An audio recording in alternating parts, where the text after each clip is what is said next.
আহিছে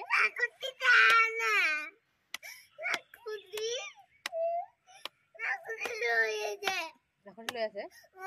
কেলে তুমি ক'ত কি কৰিছিলা এতিয়া তিতলি ঘৰ যাবলৈ সময় আছে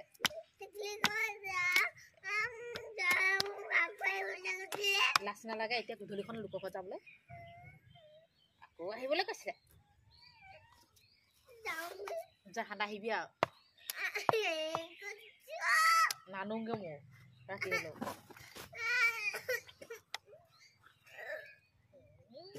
লাখুটি চাৰি চাৰিদিন ৰিচাল্টতে কিয় নাটক দেখাবলৈ আহিছে